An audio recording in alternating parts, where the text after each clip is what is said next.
जय बृहस्पति भगवान की जय। सभी श्रद्धालु भक्त को मेरा नमस्कार है। आज मैं बृहस्पति भगवान की पावन व्रत कथा सुनाने जा रही हूँ। तो आइए हम सभी बृहस्पति भगवान का हाथ जोड़कर उनकी कथा सुनते हैं। जो भक्त आज बृहस्पतिवार के दिन अपना घर में व्रत रखा है, अगर अड़ोस पड़ोस के लोग हो तो बिना बृहस्पति भगवान की कथा सुनने और उनकी प्रसाद लिए नहीं जाना चाहिए।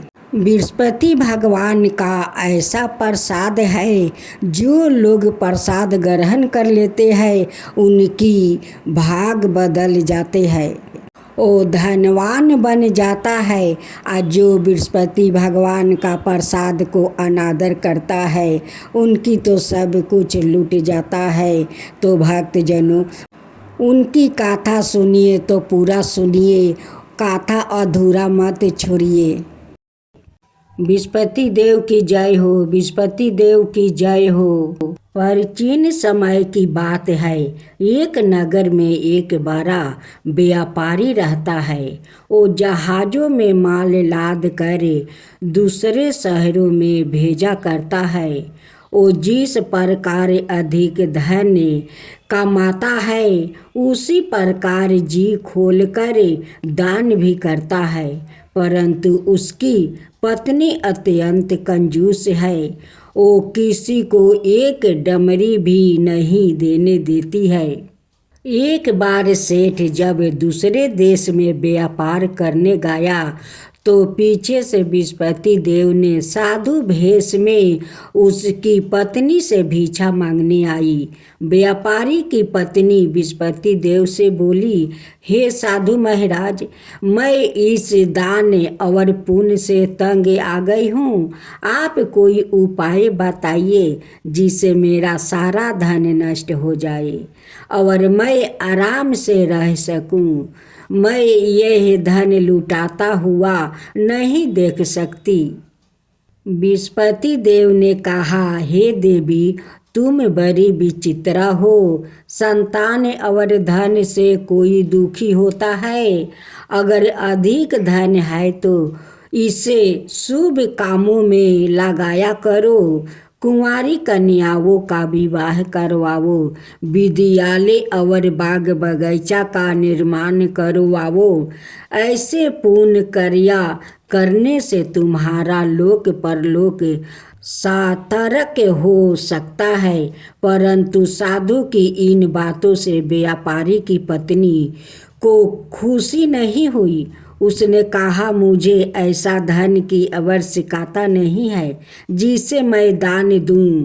तब बृहस्पति देव बोले, यदि तुम्हारी ऐसी इच्छा है तो तुम एक उपाय करना। 7 बृहस्पतिवार घर को गोबर से लिपना, अपने केश को पीली मिट्टी से धोना, केशों को धोते समय स्नान करना, व्यापारी से हजामत बनाने को कहना, भोजन में मांस मदिरा खाना, कपड़े अपने घर धोना। ऐसे करने से तुम्हारा सारा धन नष्ट हो जाएगा। इतना कहकर बृहस्पति देव अंतर्ध्यान हो गए। व्यापारी की पत्नी ने बृहस्पति देव के कहे अनुसार 7 बृहस्पतिवार वैसा ही करने का निश्चय किया। केवल 3 बृहस्पतिवार बीते थे कि उसी समस्त धन संपत्ति नष्ट हो गई और वो परलोक सिधार गई। जब व्यापारी वापस आया तो उसने देखा कि उसका सब कुछ नष्ट हो चुका है। उस व्यापारी ने अपनी पुत्री को संताना दी और दूसरे नगर में जाकर बस गया। वहाँ वो जंगल से लकड़ी काट कर लाता और शहर में बेचता। इस तरह वो अपना जीवन बिताने लगे। एक दिन उसकी पुत्री ने दही खाने की इच्छा प्रकट की, लेकिन व्यापारी के पास दही खरीदने के पैसा नहीं थे। वो अपनी पुत्री को आश्वासन देकर जंगल में लकड़ी काटने चला गया। वहाँ एक वृक्ष के नीचे बैठे अपनी पूर्व दशा पर विचार कर रोने लगा। उस समय बृहस्पतिवार था। तभी वहाँ बृहस्पति देव साधु के रूप में सेठ के पास आए और बोले, हे मनुष्य, तू इस जंगल में किस चिंता में बैठा है? तब व्यापारी बोला, हे महाराज, आप सब कुछ जानते हैं। इतना कहकर व्यापारी अपनी कहानी सुनाकर रो पड़ा। बृहस्पति देव बोले, देखो बेटा, तुम्हारी पत्नी ने बृहस्पति देव का अपमान किया है, इसी कारण तुम्हारा यह हाल हुआ है। लेकिन अब तुम किसी प्रकार की चिंता मत करो। तुम गुरुवार के दिन बृहस्पति देव का पाठ करो। 2 पैसे के चने और गुड़ को लेकर जल के लोटे में शक्कर डालकर वो अमृत और प्रसाद अपने परिवार के सदस्यों और कथा सुनने वालों में बांट दो।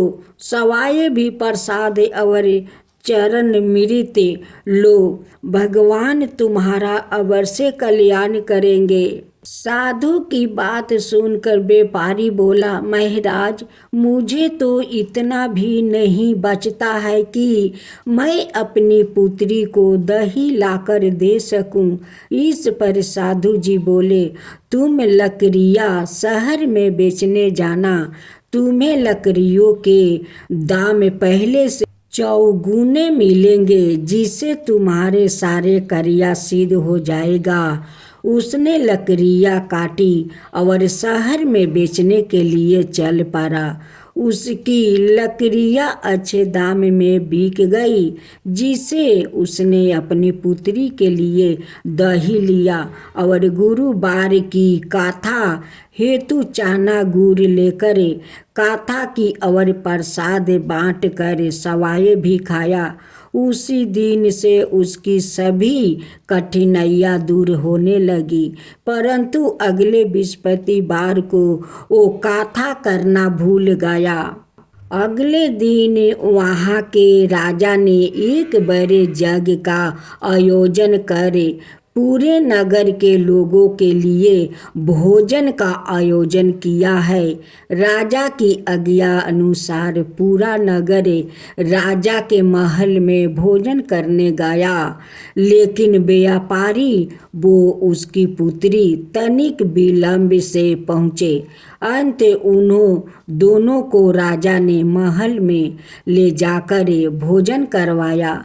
जब वो दोनों लौट कर आए, तभी रानी ने देखा कि उसकी खूंटी पर टंगा हार गायब है। रानी को व्यापारी और उसकी पुत्री पर संदेह हुआ कि उसका हार उन दोनों ने ही चुराया है। राजा की आज्ञा से उन दोनों को कारावास की कोठरी में कैद कर दिया गया। कैद में पड़कर दोनों अत्यंत दुखी हुए। वहाँ उन्होंने बृहस्पति देवता का स्मरण किया। बृहस्पति देव ने प्रकट होकर व्यापारी को उसकी भूल का अभ्यास करवाया और उन्हें सलाह दी कि गुरुवार के दिन कैद खाने के दरवाजे पर तुम्हें 2 पैसा मिलेंगे। उनसे तुम चने और मुनका मंगवाकर विधि पूर्वक बृहस्पति देवता का पूजन करना। तुम्हारे सब दुख दूर हो जाएंगे। बृहस्पतिवार को कैद खाने के दरवाजे पर उन्हें 2 पैसे मिले। बाहर सड़क पर एक स्त्री जा रही थी। व्यापारी ने उसे बुलाकर गुड़ और चने लाने को कहा। इस पर वो स्त्री बोली, मैं अपनी बहू के लिए गहने लेने जा रही हूँ, मेरे पास समय नहीं है। इतना कहकर वो चली गई। थोड़ी देर बाद वहाँ से एक और स्त्री निकली। व्यापारी ने उसे बुलाकर कहा कि हे बहन, मुझे बृहस्पतिवार की कथा करानी है, तुम मुझे 2 पैसे का गुड़ चना ला दो। बृहस्पति देव का नाम सुनकर वो स्त्री बोली, भाई, मैं तुम्हें अभी गुड़ चना लाकर देती हूँ। मेरा एकलौता पुत्र मर गया है। मैं उनके लिए कफन लेने जा रही थी, लेकिन मैं पहले तुम्हारा काम करूँगी, उसके बाद अपने पुत्र के लिए कफन लाऊंगी। वो स्त्री बाजार से व्यापारी के लिए गुड़ चना ले आई और सवाए भी बृहस्पति देव की कथा सुनी। कथा के समाप्त होने पर वो स्त्री कफन लेकर अपने घर गई। घर पर लोग उसके पुत्र की लाश को राम नाम सत्य है कहते हुए शमशान ले जाने की तैयारी कर रहे थे। स्त्री बोली, मुझे अपने बेटे का मुख देख लेने दो। अपने पुत्र का मुख देख कर उस स्त्री ने उसके मुंह में प्रसाद और चरणामृत डाल दिया। प्रसाद और चरणामृत के प्रभाव से वो पुनर्जीवित हो गया।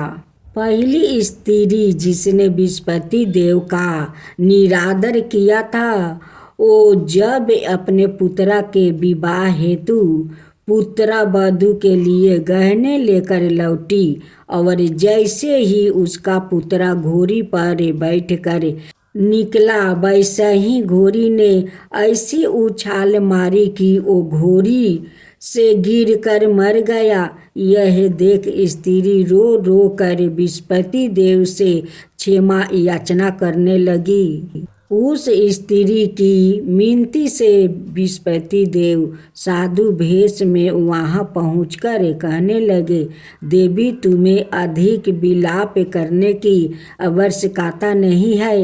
यह बृहस्पति देव का अनादर करने का कारण हुआ है।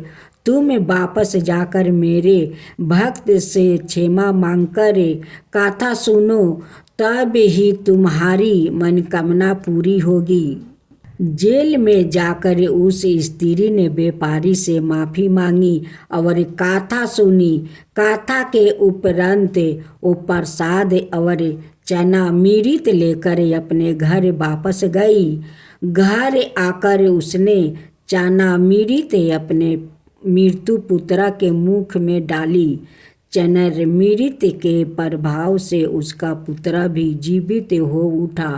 उसी रात बृहस्पति देव राजा के सपने में आया और बोले, हे राजन, तुम जिस व्यापारी और उसके पुत्री को जेल में कैद कर रखा है, वो बिल्कुल निर्दोष है। तुम्हारी रानी का हार वही खूंटी पर टांगा है।